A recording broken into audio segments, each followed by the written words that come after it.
If I'm being quite honest, it's kind of terrifying that we're in a new decade. Time moves way too fast and we'll never be able to stop it. But I'd be lying to you guys if I said I wasn't excited for this year's animation, baby. Yes! I see you. Woo! Yeah, keep clapping. Look, the point is 2020 is upon us and we are finally getting all of that sweet, sweet animation that felt so far off so long ago, but now is about to be right in our hands. We get to eat it up and consume it. So, weird introductions aside, guys, I'm Nemo, and I am also joined by my co-host, the incredible Ostrich Vox, and guys, today we are going to be looking at the cartoons we are so excited to see in 2020. This is shaping up to be one of the most unique and exciting years for animation in both cable and streaming. So let's stop beating around the bush and just talk about these shows. I want to start out by giving credit where credit's due, by giving a nod to Infinity Train, which is having its second season. I'm only giving it a nod because as I record this, it's literally coming out tomorrow, and honestly, by the time this video gets out, it will probably have already been out for a while. But it came out in 2020, and we were all incredibly excited for it, so I just want to make sure it's acknowledged so people don't think I forgot. I'm always thinking about Infinity Train, like it's a disease. Speaking of new seasons of shows that we love, BoJack Horseman Season 6, the final season, is coming out at the end of January. A great way to start out 2020 as a year for animation, and a solemn goodbye to one of the greatest animated shows we've ever seen. We were all shocked when we found out that Netflix canceled it, and equally as intrigued when we found out that this last season would be twice as long, split in half, especially with Season 6A's cliffhanger ending, paired with just how incredible Season 6 has been so far. I know that BoJack is going to close out strong with one of the best seasons it's ever had, and I know I will cry.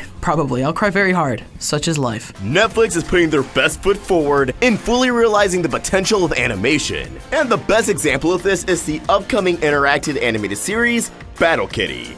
That's right, you heard me, an interactive animated series. Now, interactive content is not new to Netflix, but as an animated TV show, it's pretty much unheard of. Battle Kitty is created by Matt Lazel, who stated Netflix has given me the incredible opportunity to help change how young people see themselves. Like Kitty, an aspirational underdog with a big spirit of determination, I want kids who feel small to realize, instead, that they can stand strong, have friends, and go on to do amazing things. It's not really clear where the interaction part will come into play, but animation already lends itself to endless scenarios. Yet when crafting stories for animation, a lot of potential outcomes and routes end up on the cutting room floor. However, Battle Kitty is allowing some of these ideas to see the light of day. In layman's terms, this is kind of Future Vision, the TV series. Yeah, that put a smile on your face, didn't it? Well, I'm not sure Battle Kitty's gonna be right up my alley, as I don't want to judge off the surface level, but I do feel like a bulk of Netflix kids programming is, well, actually made for the younger demographic, but off the concept alone, I'm more than willing to check it out. And I hope you guys do too.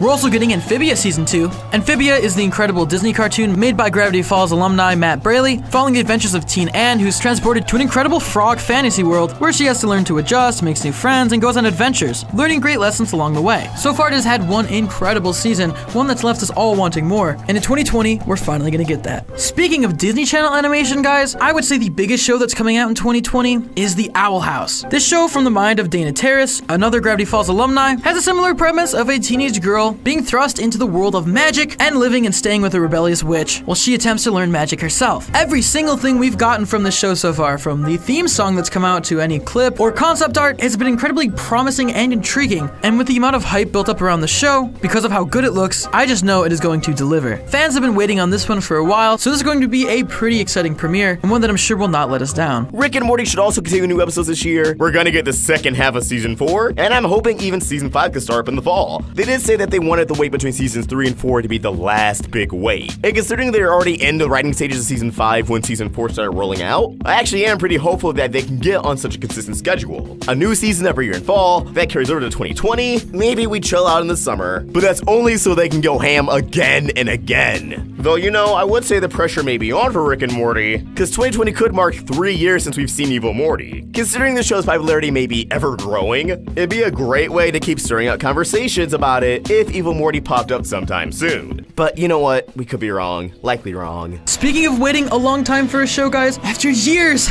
of this weird cat and mouse game, TBS and JG Quintel and silence from pretty much everybody, Close Enough, the adult animated show from the creator of Regular Show, is finally coming out. Anybody who's been following Close Enough through all of this madness knows how exhausting it was, and there was a point, I'm not gonna lie, where I just thought we'd never see it and it would be stuck in production hell forever. But no, we have official confirmation. JG Quintel has tweeted, Close Enough is finally coming out. out in 2020. I'm not sure how this show's gonna go. Adult animation's kind of a hard niche to get into, but I feel like regular show is always meant for an older audience anyway, so now that you can finally like swear and play around with more adult themes, it's going to be just incredible. Not to mention the fact that a lot of fans of regular show are actually adults now. I can already see it having a huge audience. We'll just have to wait and see, and I have no doubt that this show will also deliver. Another adult animated show I'm excited for is Hulu's original Solar Opposites. This comes from the mind of Justin Roiland of Rick and Morty fame. It's a sitcom about aliens living on Earth, and honestly on paper it doesn't sound that exciting, I'm not gonna lie, but knowing that it's a brainchild of Justin Roiland, I have no doubt this is at least going to be incredibly entertaining. Justin Roiland's brand is just consistently on point and entirely weird in a way that I only attribute to him. So the idea of him having another show besides Rick and Morty, especially keeping in with the sci-fi theme, which he's so good at, I feel like Solar Opposites is going to be a really good show. However, something that does look more up my alley is Centaur World, another Netflix original that, word on the street, some Steven Universe alumni are working on it. Granted, they are too a Battle Kitty, but I'm trying to hook you guys on. Centaur World is described as an animated musical comedy series that follows a warhorse who is transported from her gritty, war-torn world to a strange, colorful land inhabited by singing centaurs of all species, shapes,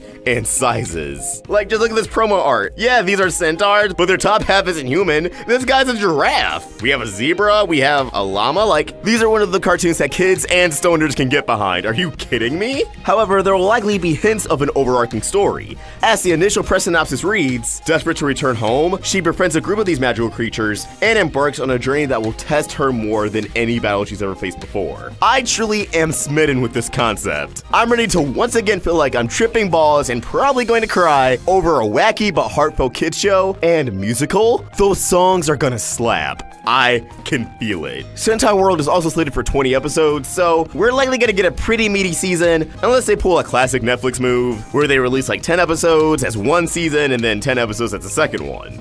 'Tis is the curse of good binge culture. Sticking to new streaming shows, we have the Netflix original Inside Job. This adult animated comedy from another Gravity Falls alumni, Shion Takuchi, is a workplace comedy set in the shadow government where one woman tries her hardest to keep all of the weird supernatural stuff a secret from the rest of the world. It's a pretty interesting premise, and I'm actually really excited to see, especially if she worked on Gravity Falls, which did supernatural stuff so right. And again, more adult animation is just incredibly exciting, especially diversified adult animation. Seeing such talent tackle an adult animated series with no restrictions has me amped. And Netflix has had some pretty good animated originals, so I have a really good feeling about this show. And I already think it's gonna cause the 2020s to be off to an amazing start. Now we just gotta get our foot in the door. And finally, the We Bare Bears movie is coming out in 2020. We Bare Bears at this point is just a Cartoon Network classic. It's a cute show. It can do no wrong in my eyes, and the fact that it's finally getting a movie is just so well deserved. I love seeing Cartoon Network originals get movies too, because they usually always do well. And we all just want to see Ice Bear on the big screen, let's not lie. While 2020 is the year for new beginnings, it is also the year of conclusions. Assuming they don't go beyond the 52 episode order pickup, She-Ra and the Princesses of Power only has one more season left, unless they split up into 2 parts, but considering the previous season was 13 episodes, I don't see them going in that direction. She-Ra is insane.